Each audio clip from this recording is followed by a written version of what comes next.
Welcome to the Startup Cabin podcast. I'm Steve Ferris, and every Monday we're coming back with new insights in business, entrepreneurship, and industry trends. And here is Xue Mei Rhodin.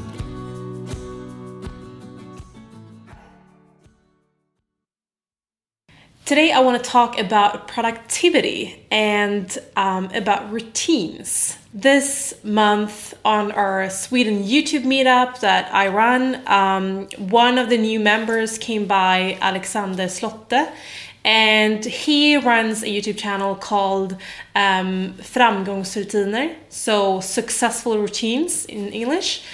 And we just started talking about routines and how you hack routines and how you test yourself around this, because his channel is all about that, and it's a big interest of mine. So big that I even was in one of the biggest magazines here in Sweden, Dagens Nyheter, talking about how I track and maximize and test and hack and do things in terms of productivity and time management and routines. So why I do this is because routines is one of the hardest things for us humans to change. It's just part of who we are. We get stuck in kind of the tracks that we've set down. And changing that is really, really hard. And that's why a lot of the work you do when you change into becoming an entrepreneur is changing habits. That's partly why our Tribes program, Startup Cabin Tribes, is 12 months and that you get follow-ups every other week, because changing habits is super, super hard. And you can go to tons of inspiration lectures and all that shit, but honestly, it's not going to help you. You need mentors and advisors who's going to stick through your journey and help you out along the way.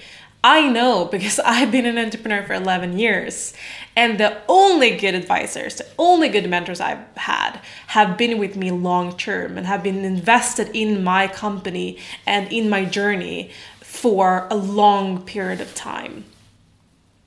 And I've seen also the difference in how much better that gives results. So enough about that. The whole point was we got so into productivity hacks and different things, me and Alex. So I want to share one of my best ones. Like, I love this freaking tool, which is called Rescue Time. Some of you might know what it is.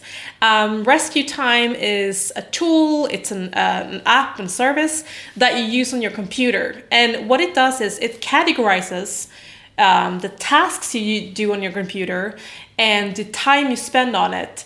And that way you can track what you spend your time doing.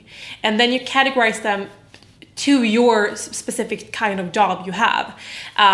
So for example, for me, very distracting tasks would be, of course, watching Netflix or Facebook or whatever. And high productivity tasks would be working with documents in Drive, having Skype calls, working with email, editing things, etc.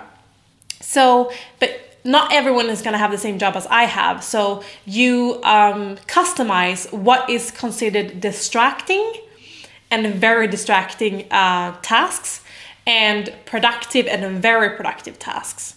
And I've been using this app for over 2 years, and honestly has been the best app when it comes to giving feedback to yourself and understanding what you actually spend your time doing. Because often we want to tell ourselves that either we are super productive all the time, or we want to tell ourselves that we're never good enough. So Rescue Time gives you the other honest answer pretty much. But it's brilliant. And I'm a pretty productive person, but I will say that Rescue Time has made me more productive. So the average person who uses Rescue Time over all of their thousands and thousands of users have a productivity score of about 67%. And I'm at 79/80%. So that's really, really high. So that means all the interactions I do on my computer for a whole week, including weekends, 80% of that is actually work. So use this tool to test out like yourself. How much productivity do you actually get out of a week? And also, which are your low point? Because you probably need to change your routines if you have a lot of low productivity. And I also want to mention something that I had a dinner with entrepreneur friends this weekend, and we talked about this. And there was 3 of 8 of us that took up the topic of the shame and the expectations when it comes to productivity. And I'm going to say the same things to you that I said to them. It's all about sticking to the structure. For me, being a high productive person, it's all about letting the structure work for me. Because when I have to rely on myself as a human being, that's never going to be a good thing. Because then you're going to try to naturally go into old paths and patterns. But when you have a structure, a rhythm in your company that you can look to and get back to and hold on to, and also get other people on board so you're in the same rhythm, you're going to create a good momentum. And for me, that's what it's all about. It's building momentum. It's building routines that get me progress every week, every month. That's how you get to, the big goals. So we do that, or of course, we teach our entrepreneurs in the Tribes program how to do this, and we actually give out the structures that we use. But I just want to say that, remember that, everybody struggles with productivity. Whoever says they're not struggling with that, they're lying.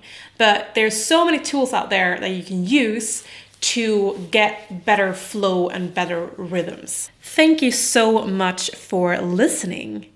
If you want to know more about rhythm and how to create rhythm in your company, please leave a comment on either our Twitter, which is Startup Cabin, or our Instagram, which is Startup Cabin Podcast.